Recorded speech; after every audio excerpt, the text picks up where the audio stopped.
Assalamualaikum warahmatullahi wabarakatuh. Perkenalkan, nama saya Rengga Nurdiansyah dengan NPM 23351032. Sini saya dari kelas 6F atau kuliah pemrograman mobile. Bila di pertemuan 8 ini kita akan lanjutan materi yaitu bab 8 networking dan API. Yang pertama ada asynchronous JavaScript. Di dunia pemrograman ada dua cara untuk mengeksekusi perintah, sinkronus dan asinkronus. Secara default, JavaScript adalah bahasa yang sinkron dan single thread. Artinya, ia hanya bisa melakukan satu hal dalam satu waktu, seperti kasir di minimarket yang melayani pelanggan satu persatu. Jika kasir tersebut harus memasak mie instan untuk salah satu pelanggan dan menunggu 3 menit sampai matang sebelum melayani pelanggan berikutnya, antrian akan mengular panjang dan semua orang akan marah. Dalam konteks aplikasi ini disebut UI freeze atau aplikasi macet total saat sedang mengambil data dari server. Asynchronous JavaScript bekerja seperti memesan pizza di restoran. Kamu datang ke kasir, memesan pizza, mendapatkan nomor antrian, dan kemudian kamu bebas duduk atau ngobrol main HP sambil menunggu pizza itu dipanggang di dapur atau server. Kamu tidak berdiri mematung di depan kasir sampai pizza matang. Ketika pizza selesai, pelayan akan memanggil nomor antrianmu, promise resolved, dan mengantarkan pizza tersebut ke mejamu. Mekanisme dapur terpisah ini memungkinkan aplikasi React Native untuk tetap responsif melayani interaksi pengguna seperti scroll atau tap, sementara proses pengambilan data yang berat sedang berlangsung di latar belakang. Konsep teknis di balik dapur ini adalah event loop. JavaScript mendelegasikan tugas buat berat seperti network request ke sistem, operasi atau browser API, lalu melanjutkan eksekusi kepada kode garis berikutnya tanpa menunggu. Ketika tugas berat itu selesai, hasilnya dimasukkan ke dalam antrian tugas teks queue. Event loop terus-menerus memantau apakah main thread sudah kosong. Kalau iya, ambil tugas dari antrian dan jalankan. Inilah mengapa konsol log A diikuti set timeout. Konsol log B akan mencetak A lalu B, baru kemudian hasil set timeout meskipun waktunya 0 detik. Kedua ada fetch versus Axios, the native versus the specialist. Ketika kamu ingin melakukan panggilan HTTP atau HTTP request, kita dihadapkan pada dua pilihan populer: menggunakan Fetch API bawaan atau menginstal pustaka pihak ketiga seperti Axios. Fetch adalah standar website modern yang sudah terbiasa langsung di lingkungan JavaScript React Native tanpa perlu instalasi apapun. Kelebihannya jelas, ringan, tidak menambah ukuran aplikasi, dan didukung secara natif. Untuk operasi get sederhana seperti mengambil daftar artikel berita, fetch sudah lebih dari cukup. Kamu tinggal panggil fetch URL lalu parse hasilnya menjadi JSON dan respond.json. Kesederhanaan ini membuat fetch menjadi pilihan favorit untuk proyek-proyek kecil atau tutorial pemula. Namun, fetch memiliki beberapa perilaku unik yang sering menjebak pemula, terutama dalam penanganan error secara default. Fetch tidak menganggap respon error dari server 404.phone atau 500 interval internal server error sebagai kegagalan. Fetch hanya akan gagal jika koneksi jaringan benar-benar putus, artinya blockage. Kamu tidak akan menangkap error 404. Kamu harus mengecek property response OK secara manual di dalam block try dan melempar error sendiri jika status bukan 200 atau 299. Ini menambah boilerplate kode yang harus ditulis ulang-ulang di setiap panggilan API. Di sisi lain, Axios adalah spesialis yang datang dengan baterai lengkap. Axios secara otomatis mengubah data responsif menjadi JSON, jadi tidak perlu .json. Dan yang paling penting, ia otomatis melempar error atau throw jika status respon di luar jangkauan 2xx. Ini membuat aluran penanganan error jauh lebih konsisten dan dapat diprediksi. Selain itu, Axios memiliki fitur interceptor yang memungkinkan kita membuat setiap request atau respon sebelum diproses oleh komponen. Fitur ini sangat berguna untuk menyuntikkan token autentikasi secara otomatis ke setiap header request atau menangani error token expired secara global dengan meredirect user ke halaman login. Axios ini juga unggul dalam fitur-fitur canggih lainnya seperti timeout atau membatalkan request dan pembatalan request atau cancellation menggunakan abort controller yang terintegrasi lebih rapi dalam aplikasi mobile di mana koneksi internet sering tidak stabil. Kemampuan untuk mengatur timeout sangat krusial hingga pengguna tidak terjebak ke dalam loading abadi. Meskipun Axios menambah sedikit ukuran aplikasi, fitur kemudahan penggunaan, dan ditawarkan seringkali sepadan dengan biayanya, terutama untuk aplikasi skala produksi yang kompleks. Yang ketiga ada side effect, use effect, the synchronization portal. Komponen REC pada dasarnya adalah fungsi murni yang tugas utamanya adalah mengubah data atau props menjadi tampilan UI. Namun, pengambilan data dari server adalah operasi kotor yang disebut side effect atau efek samping, karena ia berinteraksi dengan dunia luar dan tidak sinkron dengan siklus render rate. Kita tidak boleh menaruh kode fetch langsung di dalam tubuh komponen utama, karena itu akan memicu request berulang kali setiap milidetik saat komponen dirender ulang. Untuk menangani operasi bahaya ini dengan aman, REC menyediakan hook khusus bernama use effect. Use effect bertindak sebagai portal yang memungkinkan kita menyinkronkan komponen kita dengan sistem eksternal atau seperti API use server. Hook ini menerima dua argumen seperti fungsi efek dan sebuah array dependency.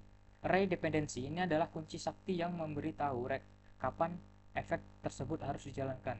Jadi, jika kita memberi array kosong, itu berarti jalan efek ini hanya satu kali. Saat komponen pertama kali muncul, atau mount, ini adalah pola standar untuk mengambil data awal halaman. Mirip dengan komponen did mount di REC klasik zaman dulu. Tantangan lain dalam menggunakan use effect untuk data fetching adalah masalah race condition. Bayangkan skenario ini, yaitu pengguna mengklik tombol profil A, lalu dengan cepat mengklik profil B, request untuk A dikirim, lalu request untuk B dikirim. Karena kondisi jaringan tidak menentu, bisa jadi respon B untuk datang duluan, karena kemudian respon A datang belakangan.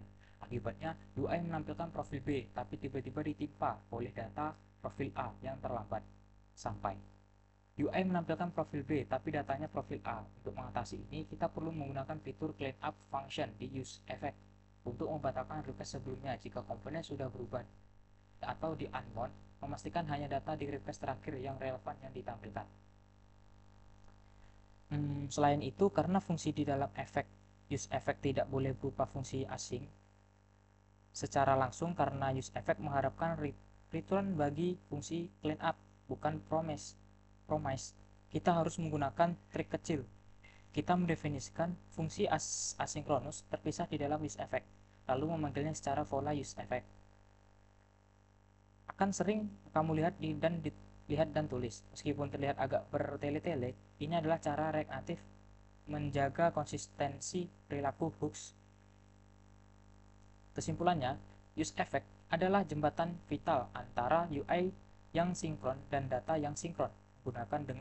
Menggunakannya dengan benar membutuhkan pemahaman dalam tentang siklus hidup komponen dan referensi variabel. Jangan takut melakukan kesalahan di awal. Infinite loop adalah ritual peralihan bagi setiap developer REACT. Yang penting adalah belajar mendiagnosis dan memperbaiki dengan mengatur dependensi yang tepat. Ketika dikuasai use effect, memberikan kekuatan untuk membuat aplikasi yang dinamis dan selalu terbarui. Yang keempat ada server state management atau enterprise stack query. Saat aplikasi berkembang dari proyek latihan menjadi aplikasi nyata, kamu akan menyadari bahwa menyimpan data server di US state lokal memiliki banyak keterbatasan. Data server memiliki sifat yang unik. Ia disimpan di tempat yang jauh, tidak kita kontrol. Ia butuh protokol sinkron untuk mengambil dan memperbarui, dan yang paling penting, ia bisa menjadikan kedaluarsa dan kapan saja orang lain mengubah database mengelola status loading, deduplication, dan background update secara manual. Menggunakan use effect dan use state akan menghasilkan kode boilerplate yang sangat banyak dan rentan bug. Inilah yang dinamakan masalah server state, dan use state bukanlah alat yang tepat untuk ini. Solusi industri untuk masalah ini adalah 10-stack queries. Pustaka ini sering disebut sebagai the missing data fetching library for RIG. Filosofi sederhana ialah pisahkan client state dengan server state. 10-stack query mengambil alih tanggung jawab mengambil, menyimpan, dan memperbarui data server, sehingga kamu bisa menghapus hampir semua kode use effect fetching yang rumit dari komponenmu. Cukup panggil hook use query, berikan kunci unik misalnya dan fungsi fetchernya, dan dia akan mengembalikan objek berisi data is loading, is error, dan error secara otomatis. Salah satu fitur sihir dari 10-stack query adalah manajemen caching yang sederhana. Salah pengguna saat pengguna berpindah dari halaman A ke B lalu kembali ke A, 10-stack query akan menyajikan data dari cache memori secara instan tanpa loading sama sekali, membuat aplikasi terasa lebih cepat secepat kilat. Di latar belakang, ia akan melakukan background prefect untuk mengecek apakah ada data baru di server. Jika ada, ia akan memperbarui UI secara diam-diam. Strategi style well revalidate ini memberikan pengalaman terbaik pengguna. Instan seperti aplikasi offline, tapi akurat seperti aplikasi online. Kamu tidak perlu pusing memikirkan kapan harus menyimpan data ke variabel global. Pustaka ini mengurusnya untukmu. 10-stack query juga menangani masalah deduplication dengan elegan. Jika kamu memiliki 3 komponen berbeda di layar yang sama, semuanya membutuhkan data profil user. 10-stack query akan menyatukan ketiga permintaan tersebut menjadi satu request jaringan saja. Ini sangat menghemat bandwidth pengguna dan beban server. Tanpa pustaka ini, ketiga komponen tersebut memungkinkan akan memicu 3 request terpisah yang mubazir. Efisiensi jaringan tersebut adalah kunci performa aplikasi mobile, terutama di negara dengan koneksi internet yang mahal atau lambat. Mengadopsi 10-stack query memang membutuhkan perubahan pola pikir. Kamu tidak lagi memerintahkan aplikasi yang tidak mengambil data atau fetch, melainkan mendeklarasikan kebutuhan data atau use query. Kamu menyerahkan kendali kapan data diambil pada pustaka. Yang kelima ada handling network status atau the UX of user friendly. Berbeda dengan aplikasi yang berjalan di server lokal, aplikasi mobile hidup dan di lingkungan yang ketidakpastian. Koneksi bisa cepat 4G atau 5G, lambat edge atau mati offline saat masuk lift atau terowongan. Aplikasi yang baik bukan hanya yang bekerja kondisi sempurna, tapi yang gagal dengan anggun atau fail gracefully saat kondisi buruk.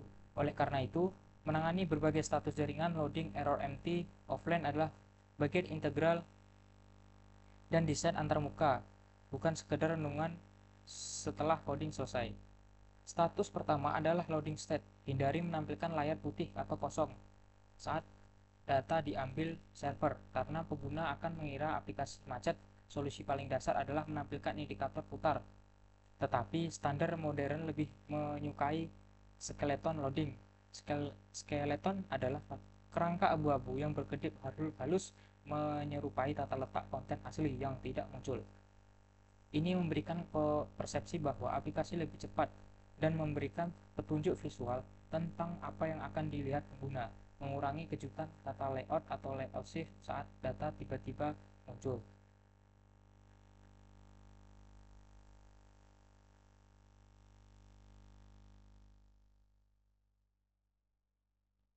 Status kedua adalah error state. Jangan biarkan aplikasi crash atau diam saja saat request gagal.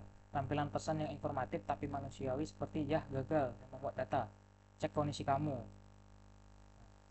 Lalu, kesalahan jaringan sering kali bersifat sementara, memberikan pengguna kontrol untuk mencoba lagi memberdayakan mereka dan mengurangi frustasi. Komponen error boundaries direct biasanya digunakan untuk menangkap error yang tidak terduga di level komponen dan menampilkan UI cadangan atau fallback UI agar sebuah aplikasi tidak mati total. Status ketiga yaitu ada empty state atau kondisi data kosong. Seringkali developer lupa mendesain tampilan saat data dan API ternyata kosong. Tampilan layar putih kosong bisa membingungkan, apakah ini masih loading atau error, atau memang tidak ada datanya. Desainlah ilustrasi menarik atau teks yang jelas seperti belum ada transaksi nih, yuk belanja dulu, atau status kosong.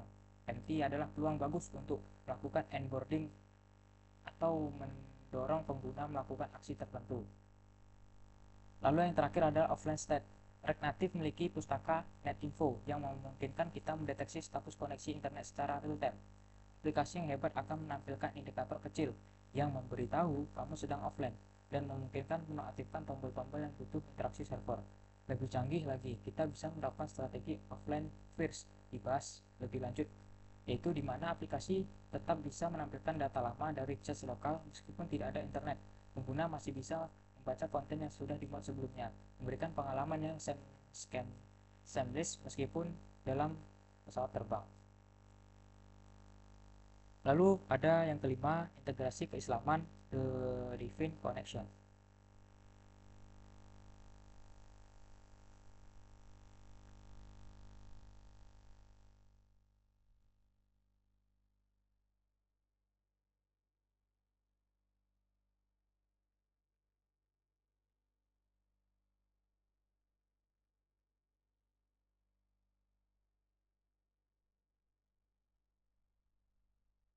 Dalam bab 8 kita mempelajari bagaimana aplikasi menjadi hidup ketika terhubung ke internet yang offline seringkali terbatas fungsinya. Namun begitu ia memanggil API, ia mendapat akses ke data, kecerdasan yang tak terbatas. Mekanisme teknis inilah metafora yang kuat untuk hubungan spiritual manusia dengan penciptanya. Yang pertama ada API, request, dan konsep data. Dalam coding, kita mengirim request atau permintaan ke server menunggu respon atau jawaban. Kita tidak memaksa server untuk menjawab seketika, kita harus menunggu atau wait.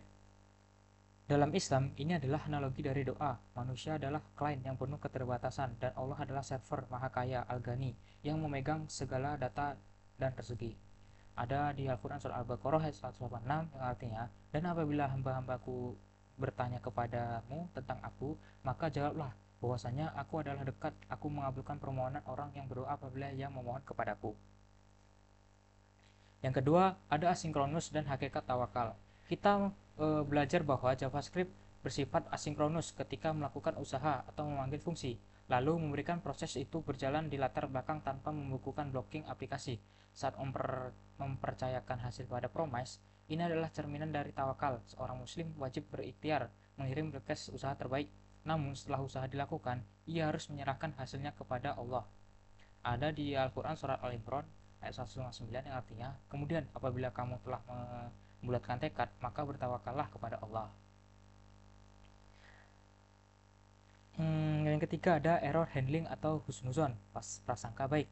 Terkadang API mengembalikan error 500 atau server error atau network error. Aplikasi yang baik tidak akan crash atau marah-marah, melainkan menangani error tersebut dengan elegan, graceful handling, dan mencoba lagi atau retry. Jika sikap ini mengajarkan kita tentang husnuzon atau berprasangka baik saat menghadapi kegagalan. Ketika keinginan kita tidak terpenuhi atau musibah datang, error respon, kita tidak boleh putus asa atau crash. Terdapat di Al-Quran surat Al-Baqarah ayat 216, boleh jadi kamu membenci sesuatu padahal ia amat baik bagimu, dan boleh jadi pula kamu menyukai sesuatu padahal ia amat buruk bagimu. Seorang developer muslim memandang error bukan sebagai kegagalan akhir, melainkan sebagai informasi yang memperbaiki diri atau debugging, atau tanda untuk menjalankan jalan lain yang diridhoi Allah. Selalu sediakan blok catch dalam coding dan dalam hati, agar iman kita tidak unhandled exception. Di rangkuman kita tadi sudah belajar rangkumannya.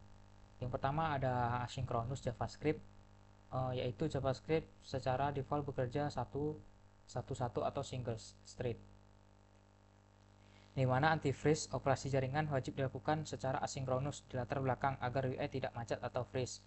Lalu async atau await, standar modern yang membuat kode async terbaca dan seperti kode biasa, menggantikan then yang membingungkan.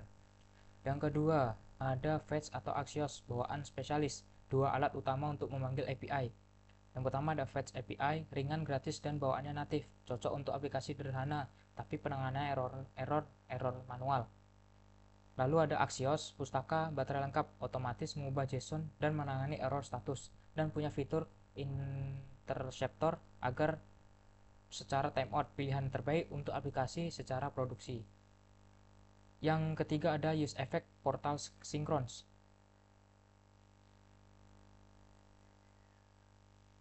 Tempat aman untuk melakukan set effect atau pengambilan data. Ada dependency array yang dimana kunci sakti untuk mencegah infinite loop, yaitu tanpa array ini aplikasi akan memanggil API terus-menerus sampai server meledak. Lalu rest condition, hati-hati request yang balapan, pastikan data yang ditampilkan adalah request yang terakhir relevan. Yang keempat ada server state management dan stack query. Tinggalkan use state atau use effect manual untuk data server yang kompleks. Client versus server state, yaitu pisahkan data UI, tema, dan form dengan data server database. Yang kelima ada handling network status UI, ketidakpastian aplikasi mobile hidup di jaringan yang tidak stabil. 4. Status wajib, jangan biarkan layar putih, desain tampilan khusus untuk loading, skeleton, error, tombol reti, empty illustri kosong, dan offline. File gracefully, aplikasi yang baik bukan yang tidak pernah error, tapi yang menangani error dengan sopan dan informatif. Baiklah, mungkin sekian materi bab 8 ya, yang dimana tentang networking dan API. Mungkin sekian yang bisa saya jelaskan. Apabila ada salah kata saya mohon maaf. Saya akhiri, wassalamualaikum warahmatullahi wabarakatuh.